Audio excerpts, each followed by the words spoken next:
তো আমরা ফলো করব নবীজির যুগ, খুলাফায়ে রাশিদিনদের যুগ, সাহাবায়ে কেরামের যুগ। ওই যুগে যে সমস্ত আমলকে সওয়াবের নিয়তে করা হইতো, বা ওই যুগে যে সমস্ত আমলকে সওয়াবের নিয়তে করার কোন একটা ইঙ্গিত পাওয়া যায়, ওই যুগের সাথে মিলে যায়, এই আমলটাকে সওয়াবের নিয়তে আমরা করতে পারবো।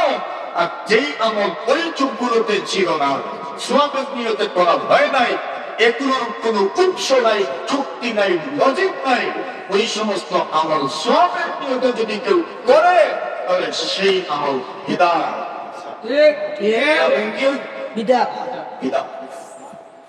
বর্তমান সময়ে মহানবী মুহাম্মদুর রাসূলুল্লাহ সাল্লাল্লাহু আলাইহি ওয়াসাল্লামের জন্মের তারিখে আপনাদের সমাজে আমাদের ভাইয়েরা একটা পরিবার নাম দিয়েছেন ঈদে মিলাদুন নবী। নবীজির জন্ম অস্বীকার করেছে আজ পর্যন্ত এমন কোন মানুষ আপনারা হয়েছে না। দুনিয়ার কোন মানুষ নবীর জন্মের অস্বীকার করতে পারে না। নবীর জন্মের সময় আল্লাহ রাসূলের জন্মটা অন্য মানুষের তুলনায় যে ব্যতিক্রম ছিল, এটা কোন সন্দেহ নাই। আপনারা হযরত খাদিজাতুল কুবরা রাদিয়াল্লাহু তাআলা আনহা, আপনাদের আয়েশা সিদ্দিকা রাদিয়াল্লাহু তাআলা আনহা নবীজিকে প্রশ্ন করেছেন, ইয়া রাসূলুল্লাহ, আপনার জন্মটা কি রকম ছিল? আল্লাহ রাসূল বলছেন, আমার জন্মের সময় আমার আম্মা এক স্বপ্ন দেখেছিলেন, এই দুনিয়া থেকে একটা নূর বের হয়েছে, যে নূরের কারণে সিরিয়া এবং এবং পারস্যের রাজপ্রাসাদগুলো ওরা যুগের সাথে ভেসে উঠেছে। সুবহানাল্লাহ। এরকম হাজার ঘটনা আমার নবীর জন্ম সংক্রান্ত আছে। নবীজির জন্মের বৃত্তান্ত আমরাও আলোচনা করি, আমার ভাইয়েরাও আলোচনা করেন। তো নবীর জন্মের দিন নিয়ে মতানৈক্য থাকতে পারে, কিন্তু একদিন নবীর জন্ম হয়েছে এই ব্যাপারে তো কোনো মতানৈক্য নাই। 12 তারিখ হোক বা 8 তারিখ হোক বা 9 তারিখ হোক, নবীর জন্ম তো হয়েছে তারিখে, কিন্তু তারিখটা যদিও মতানৈক্যপূর্ণ, 12 তারিখেই হইল, ওইটা নাকি 8 তারিখে হইল, নাকি আপনার 9 তারিখে হইল, নাকি 22 তারিখে হইল, নাকি 18 হইল, এই ব্যাপারটা আজ পর্যন্ত মীমাংসিত নয়। কেউ 12 তারিখের কথা বলছেন, কেউ 8 তারিখের কথা বলছেন, কোনো অসুবিধা নাই। 12 তারিখ, কিন্তু নবীর ওই জন্মদিন থেকে ঈদ বলতে হবে কেন? এমন জরুরত কেন পড়বো? ঠিক মহিলাটা সেটা একটু চিন্তা করে, যে ব্যক্তি এই দিন থেকে ঈদ বলতে হবে এমন প্রয়োজন কেন? তো ঈদ তো শরীয়তের একটা পরিভাষা। ঈদ তো কি ভাই? শরীয়তের একটা পরিভাষা, ইসলামীন কয়টা? বলে হুজুর আমরা এমনিতেই বলি, ঠিক আছে এমনিতেই বলবেন। আগামী একটা প্রজন্ম এমন তো আসবে যারা পার্থক্যই করতে পারবে না, এরা বলে ফেলবে ঈদ ঠিক।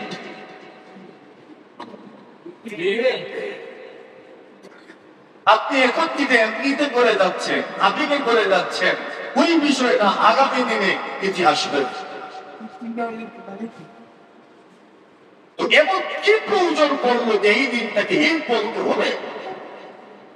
শরীয়তের একটা স্বীকৃত পরিভাষাকে এটার সাথে যুক্ত করতে হবে, যেটা শরীয়ত যুক্ত করে নাই, কেন করতে হবে? এমন কি প্রয়োজন পড়লো, এমন কি জরুরত পড়লো যে শরীয়তের স্বীকৃত একটা পরিভাষা ঈদ শব্দটাকে, যেটাকে আমরা ঈদুল ফিতর বা ঈদুল আজহার সাথে যুক্ত করি, ওই শব্দটা নবীর জন্ম তারিখের সাথে যুক্ত করতে হবে? কেন করতে হবে? প্রয়োজনটা অথচ যুক্ত করার মধ্যে কত ধরনের খারাপই আছে, দুঃসংবাদ বুঝতে পারছেন?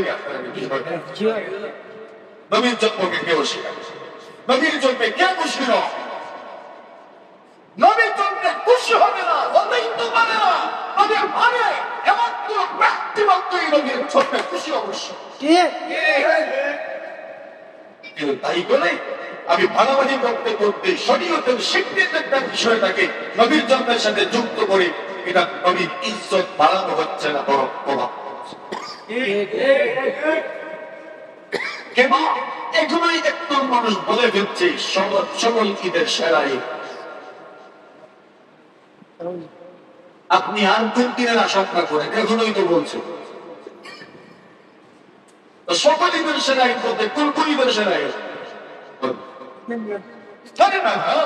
সকল ঈদের সেরা ঈদ বলতে কোন কোন ঈদের সেরা?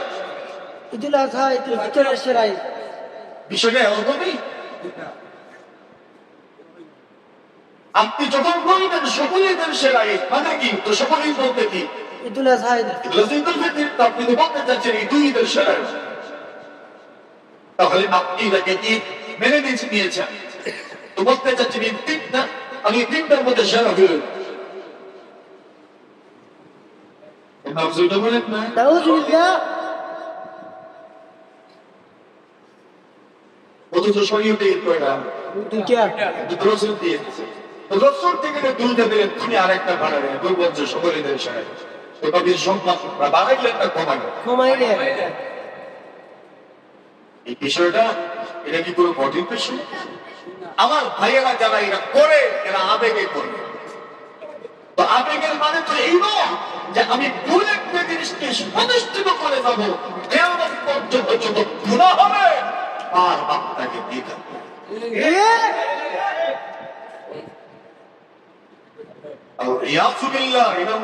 মানে শরীয়তের ব্যাপারে কিছু বাড়িয়ে ফেলা, এটা কত বড় অপরাধ! এটা মানে এমন অপরাধ, অবাঞ্ছনীয় অপরাধ। শরীয়তে কোনো কিছু বাড়িয়ে, কেউ যদি নামাজের মূর্তি বাড়ায় ভাববেন আপনার কাছে জিজ্ঞাসা করে ছেলে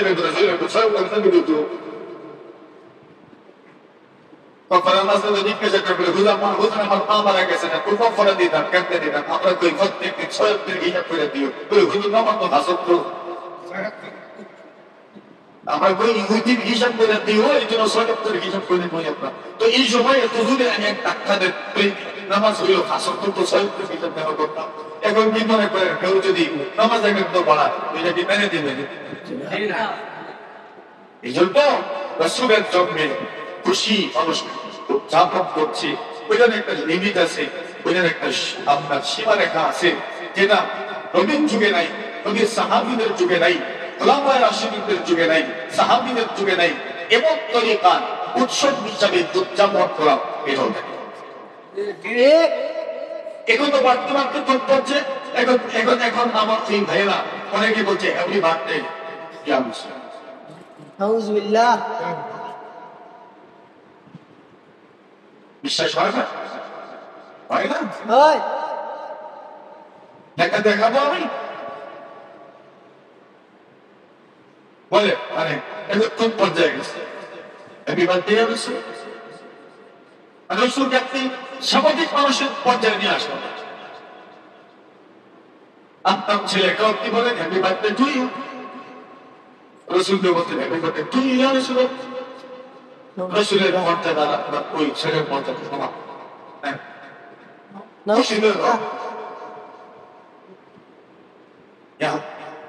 কেন এমন করতে হবে বলে? নবীন জন্মদিনে বৃত্তান্ত আলোচনা করুন, নবীন জন্মের ইতিহাস আলোচনা করুন, নবীন জীবন আদর্শ নিয়ে আলোচনা করুন। কে আপনাকে বাধা দিচ্ছে বলেন?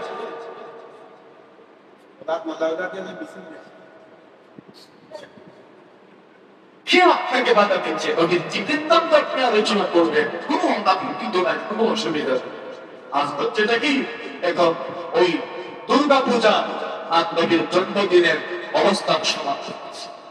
নাউজুবিল্লাহ।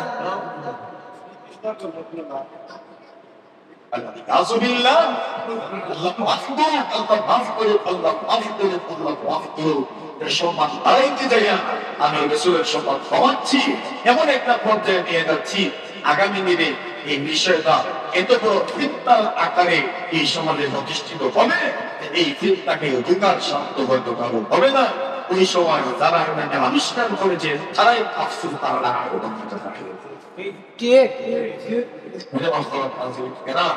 অথচ এই তারিখে রসুলের মৃত্যু হওয়া নিশ্চিত, রসুলের জন্ম হওয়া যেমন অনিশ্চিত, এই তারিখে রসুলের মৃত্যু হওয়া তার চাইতে বেশি নিশ্চিত। রসুলের মৃত্যুর কারণে কি বলছেন? আচ্ছা, জন্মের কারণে বলতে পারছে একটু আনন্দ উদযাপন করে, হ্যাপি বার্থডে রসুল তখন বলছেন 23 তারিখে এই হিসাবে কি করবে? হিসাবে দিলেন আপনার বাবা 1 তারিখে যদি মৃত্যু হয়, 1 তারিখে যদি জন্ম হয়, ওই তারিখে আপনি কি করবেন?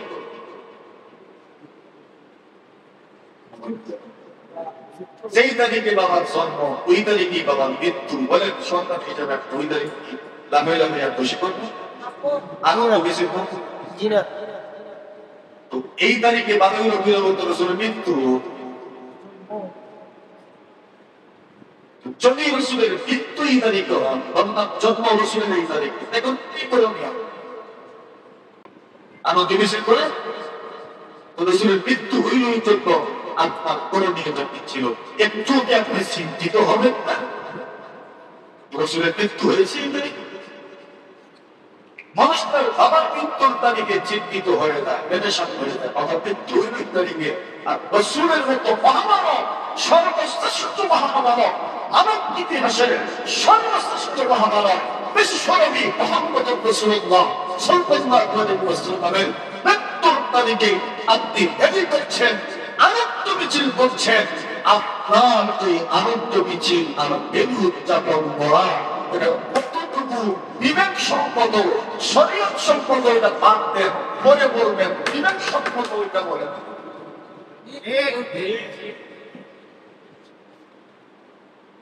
আমরা তো আমি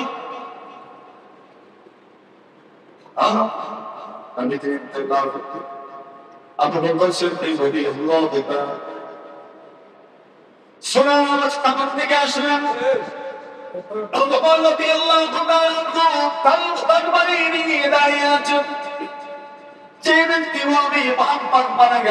আমি তার বাংলা নিবন্ধিত করে ফেলবো, মোহাম্মদ মারা যাবে, মেহনত নেওয়া যায় না।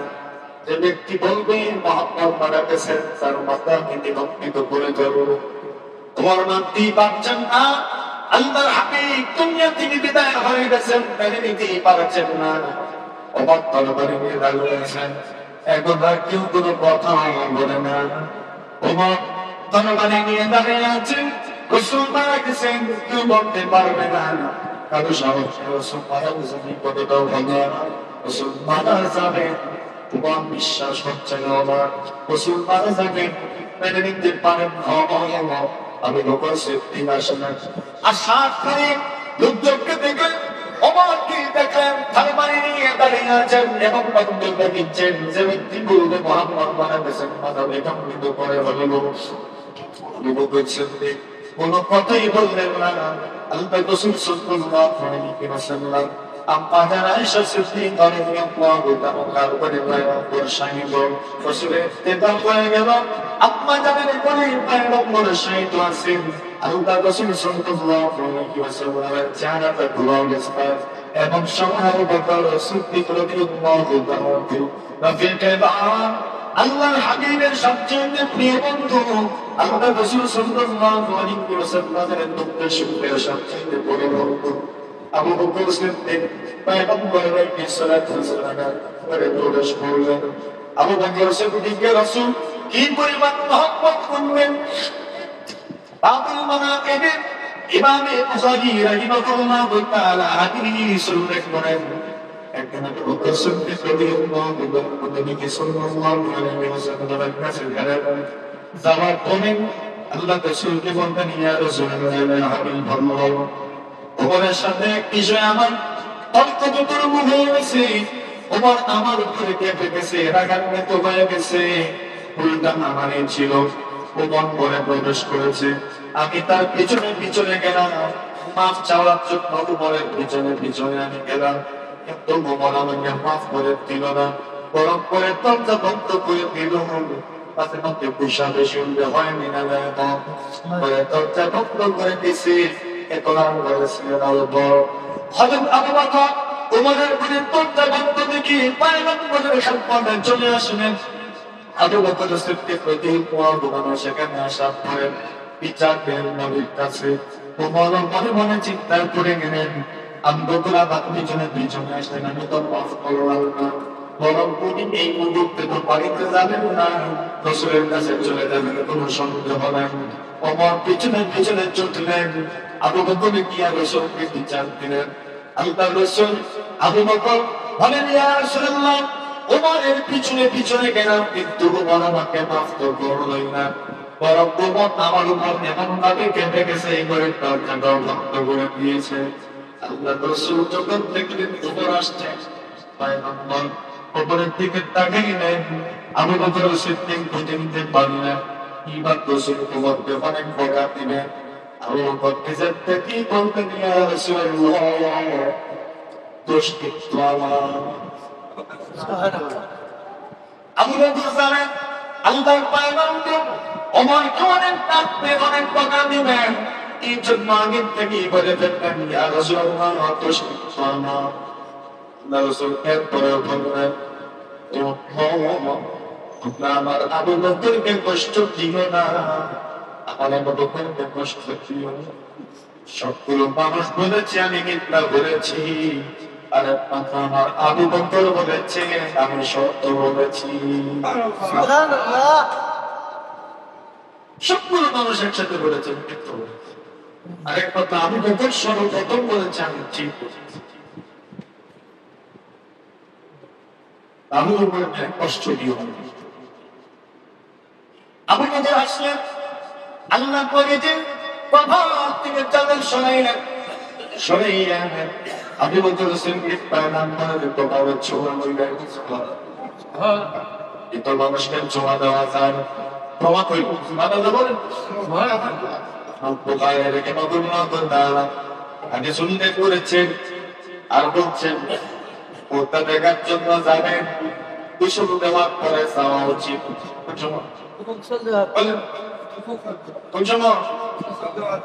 আমাদের সংস্কৃতি অনেক ভালো, কেউ মারা গেলে এলাকার লোকজন সহানুভূতি প্রকাশ করার জন্য নোংরা দেখার জন্য যায়, কিন্তু সরকার দেশের নয় খেয়াল রাখা দরকার,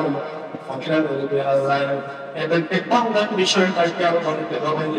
আর একটা বিষয় খেয়াল করতে হবে, কাফন দেওয়ার পরে গেলে সব ঠিক কম বুঝেছে, কেন অনেক চিন্তা না পাইতে গেলে এখন দুশো না দিলে তো দুর্ভুক্ত থাকতে পারে, এই জন্য আছে সত্যার পরে যাবে, অথবা কোনো ঘটনা দীর্ঘদিন অসুস্থ থাকতে থাকতে পুরাটা শরীর হয়ে গেছে, মারা গেছেন এই মুহূর্তে কুসুম কানবে, এইবার আপনি দুঃখেন কেন উনি পবিত্র হয়ে গেছেন, ওনাকে পারো করা হয়েছে কুসুম নামা হয়েছে।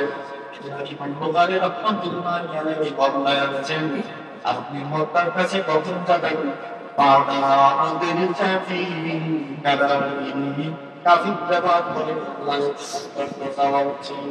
সুবহানাল্লাহ। থাকলেও তো ইনশাআল্লাহ খাবার দাবার করে এটা বুঝা দিব, মানুষ যাওয়ার পরে দ্রুত দোয়া আগে, এটা মানুষের দোয়া না করে দোয়া না ভুল করবে।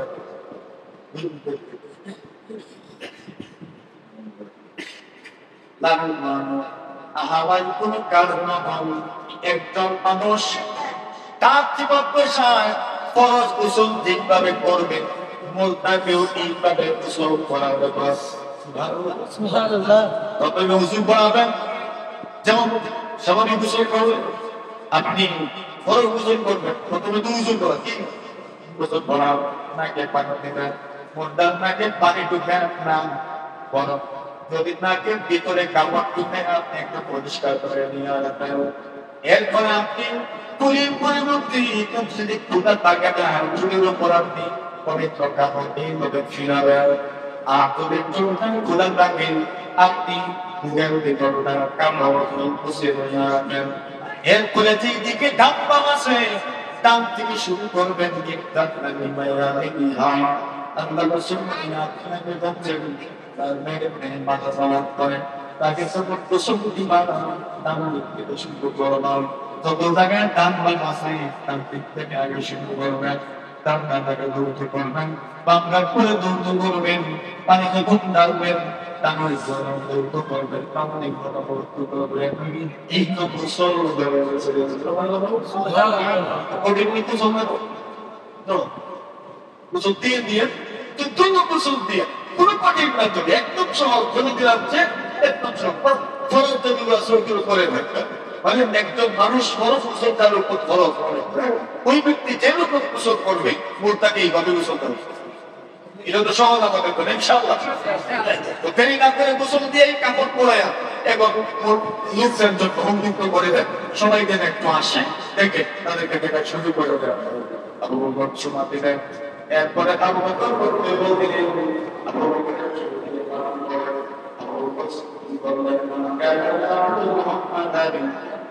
মুহাম্মদের ইবাদত করে থাকো যেগুলো তো মুহাম্মদ মারা গেছে আর তুমি যদি আল্লাহ ইবাদত করে রাখো আল্লাহ মানে উনি বলে দিলেন মুসলমান প্রিয় দিনের অবস্থাটা কেমন ছিল আল বিদায় এবং আল্লাহ রাসূলের ইন্তেকালের পরে মদিনার অবস্থা এমন পুরোটা মদিনা এমন কুয়াশা ছিল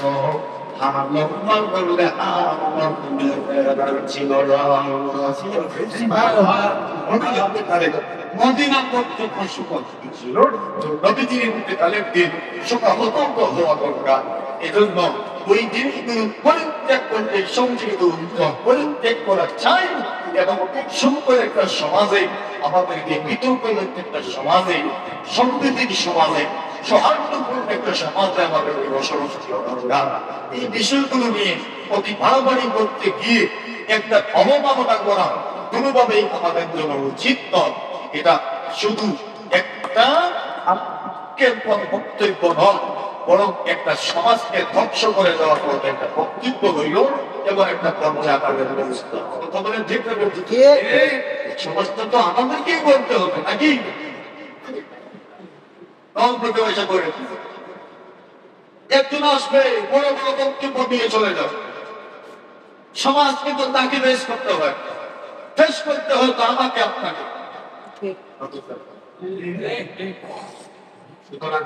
বিষয়গুলো আমার সবার খেয়াল এমন কাতেরা শরীয়ত পরিহিত শরীয়ত বিবর্জিত শরীয়ত এনে ওইটা এমন ভাবে সমাজে করা হচ্ছে যেন এটা ফরজ নেই এটাকে শরীয়ত রাখতে এই বিষয়গুলো আমরা অত্যন্ত যত্ন সহকারে মনে রাখা সর্বদাই আল্লাহ রাসূলের মানে সাহাবায়ে কেরাম পুরো সমাজ পর্যন্ত চলে গিয়েছে ওমর বুঝতেই পারেন না রাসূল ইন্তেকাল করেছে আবু বকর সিদ্দিক বক্তব্য দিলেন না এরপরে বিরোধ করে আমার মুহাম্মাদুন ইল্লা রাসূল তাতে খাদানো নিয়ে মুতাবিদের রাসূল মুহাম্মদ রাসূল হয়েছে কোরআন তাকে বহুত মানুষ দুনিয়া থেকে চলে গেছে এই আয়াত জন্য বিরোধ করেছে আমি মনে করছি এই আয়াত মাত্র মাত্র মনে হয় তাদের ওই বিশ্বাস হইল আরে রসুল তার করতে পারে